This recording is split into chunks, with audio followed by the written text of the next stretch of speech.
The moment Emily stepped into our home, something shifted. Shadow and Bella, our usually playful German shepherds, grew still, positioning themselves around her like silent sentinels. Their eyes followed her every move, their ears tuned to something I couldn't hear. At first, I thought they were just being protective. But when I noticed Emily flinch at the sound of laughter outside and cast wary glances at the windows, a chill crept into my thoughts. I had welcomed her into our house for comfort and peace. But the dogs seemed to know something I didn't. And whatever it was already close. When Emily came to live with me, she arrived with a small suitcase and silence that seemed too heavy for a 9-year-old to carry. Her mother, my sister, had asked for a safe place while she navigated some difficult personal storms. I had said yes without hesitation. But I hadn't expected the quiet fear behind Emily's eyes. It wasn't just shyness, it was something else entirely. Shadow and Bella noticed it before I did. My 2 German shepherds had always been affectionate but calm, more likely to nap at my feet than bark at passing cars. But the moment Emily stepped through the front door, their demeanor shifted. They moved with purpose, flanking her on either side as she walked to the guest room. Their ears stood at full attention, and they took turns sitting beside her while she played in the living room. Wherever she went, they followed, not out of curiosity, but protection. Silent, alert, focused. I found it strange at first, a little amusing even. "Looks like you've got your own bodyguards," I joked. Emily gave a faint smile, then returned to her dolls. But her eyes kept flicking toward the window. That wasn't something I could laugh off. Later that evening, I watched her from the kitchen while she sat cross-legged on the floor, twisting the fringe of the old rug between her fingers. Bella lay beside her, unmoving, while Shadow sat facing the sliding glass door, growling low at nothing I could see. I stepped over to hush him, but he didn't budge. His body was tight, his eyes locked on the darkness beyond the glass. That same tension pulsed through Emily. Her shoulders stiffened, and she shrank closer to Bella. That's when I began to worry. Not just about the dog's strange behavior, but about the fact that Emily never once asked when she'd be going home. She didn't cry. She didn't complain. She just watched, waited, like she knew the shadows outside weren't empty. And somehow I realized, so did the dogs. Emily settled into the house like a shadow, present, but barely. She never cried, never made a fuss. But she also never laughed. Her voice, when she used it, was soft, careful, as though even sound might betray her. Most afternoons, I found her curled up on the rug in the den, surrounded by a small collection of toys she barely touched. Her fingers would trace the edges of a doll's dress or press into the carpet fibers, but her eyes were always somewhere else. They drifted toward the doors, the windows, the corners of the room where nothing stirred. And always, she kept her back to a wall. Shadow and Bella noticed it too. Wherever she sat, they positioned themselves between her and the outside world. One by the door, the other by the hallway. They didn't leave her side, not even for food. Their usual playfulness was gone, replaced with a silent vigilance that unsettled me more with each passing day. One evening, I sat in the armchair reading the paper. Emily was on the floor, legs tucked beneath her, body folded inward. Shadow lay in front of her like a statue, while Bella's ears twitched at every sound outside. The heater kicked on, and Emily flinched so hard her doll tumbled from her hands.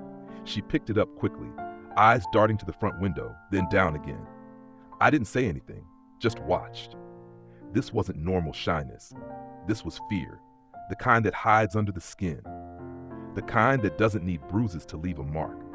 At bedtime, she insisted on keeping the hallway light on, and the door cracked open wide enough for both dogs to pass through. That night, I found Bella curled in the doorway like a gate. Shadow sat upright at the foot of her bed, head raised, alert. I stood in the hallway and realized I hadn't heard Emily speak a full sentence in 2 days. Whatever she was afraid of, she carried it quietly. But she wasn't alone. And the dogs, they knew. They weren't just guarding the house, they were guarding her spirit, whatever was left of it. It was a chilly morning when Mrs. Fletcher knocked on my door. She was one of those neighbors who noticed everything. How long your mail sat in the box, whether your porch light was burned out, and what time your guests came and left. Normally I'd brace myself for a long conversation about lawn care or community flyers, but today her tone was different. sharper, concerned. "Thomas," she began, eyes narrowing behind her glasses, "have you noticed any strange kids hanging around your yard lately?" I blinked. "No, not really. Why?" She leaned in a little, lowering her voice like the trees might be listening. "3 boys, teenagers. I've seen them loitering just beyond your back fence. They're not from the neighborhood, and they're not exactly friendly looking. Thought you should know." My stomach tightened. After she left, I sat on the porch, her words looping in my mind. 3 boys, not from here, lurking behind the house. And suddenly, the pieces I'd been ignoring began to arrange themselves. Emily's constant glances toward the window, her flinching at every unexpected sound, the dogs growling at the back door with no one in sight. I thought of how she refused to talk about school, how her face tensed when I casually mentioned the park. The silence, the fear, the withdrawal. It wasn't random. It was defense, a shield. That evening, as Emily sat on the rug, pretending to play with her dolls, I asked gently, "Would you like to go to the park tomorrow? Maybe get some ice cream afterward?" She didn't answer. She just shook her head, eyes fixed on Bella's fur. That was enough of an answer. I looked to Shadow, who was already staring at the back window, ears pricked, jaw tight. He wasn't playing guard. He was preparing for something. And now, for the first time, so was I. The park was quiet that afternoon, the kind of quiet that feels rehearsed, like nature holding its breath. Emily walked slowly beside me, her hand resting on Bella's back while Shadow trotted ahead, scanning the open paths like a soldier clearing the way. It had taken gentle coaxing and a promise of ice cream to get her to agree to leave the house. Even then, she hadn't said a word, just nodded and slipped on her jacket with the heaviness of someone twice her age. When we reached the grassy clearing, she hesitated.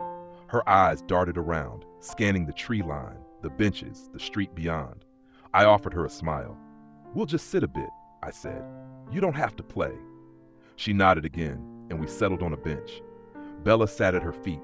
Shadow stood by my side but kept glancing toward the playground. It didn't take long. 3 teenage boys rode in on their bikes, circling the far side of the park. I watched them from the corner of my eye. They didn't speak, just stared. Emily saw them too. Her body went rigid. She clutched Bella's collar without realizing it, fingers digging deep into the thick fur. Her lower lip trembled, and for a moment I thought she might cry. Then the boys drifted closer. They didn't say anything, didn't have to. Their eyes held a language of their own, smirks masked as smiles, glares disguised as indifference. One of them circled Emily, close enough that the tires of his bike grazed the tips of her shoes. That's when Shadow moved. He stepped between them with calculated calm, his body low, ears erect, tail stiff. Bella joined him instantly, pressing against Emily's legs. The air around us shifted, tense, electric. The boys backed off, muttering something under their breath as they pedaled away, but not without throwing one last glance over their shoulders. Emily didn't say anything, but her eyes met mine, and in them I saw it, fear, shame, and the tiniest flicker of hope that maybe, just maybe, she wouldn't have to face it alone this time. Shadow and Bella stood their ground. So would I. The walk back from the park was quiet, broken only by the soft padding of paws on pavement and the distant hum of cars passing. Emily walked a step behind me, her fingers curled into Bella's fur like it was a lifeline. Shadow kept pace on the opposite side, casting glances behind us every few seconds, just in case. I didn't rush her. Something about her silence after the encounter sat heavy in my chest, like I was holding a weight that wasn't mine to carry, but couldn't ignore anymore. I slowed down and tried to make my voice casual. "You did great today," I said gently. "It was brave of you to go to the park." She didn't respond. I looked over. Her face was turned downward, eyes fixed on the sidewalk cracks as if they held some secret she couldn't tell me. The wind tugged at her hair, and she reached up absently to tuck it behind her ear, never loosening her grip on Bella. "Are you okay, sweetheart?" I asked, this time more softly. She paused, just for a second, then gave the faintest of nods, a fragile gesture, more habit than truth. Then she turned her head slightly and forced a smile, thin, trembling at the edges. That smile broke something in me, because I knew that smile. It wasn't joy. It wasn't even gratitude. It was defense. A small, practiced gesture meant to keep the world from asking questions she didn't know how to answer. I didn't press her. Instead, I reached out and touched her shoulder gently. "You know," I said, "you don't have to pretend around me or around the dogs. You're safe now." She didn't answer, but her hand slid from Bella's fur to rest briefly on Shadow's back. Not quite a hug, but not nothing. Just a moment of quiet contact. It was the first time she'd reached out since she arrived. And as we turned the corner toward home, I realized that healing, like trust, didn't come all at once.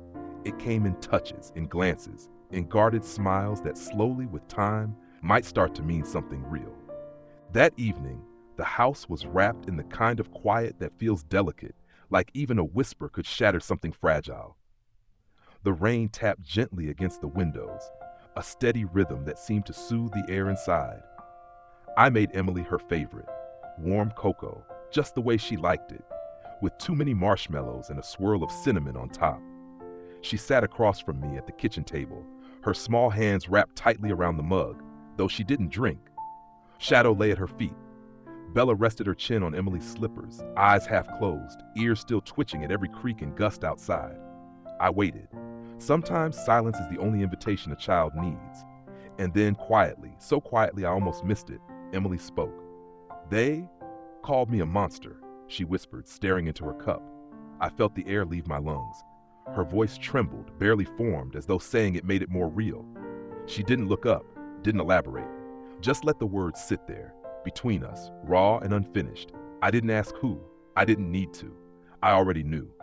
The boys from the park, the ones lurking near our yard, the ones her silence had always been running from.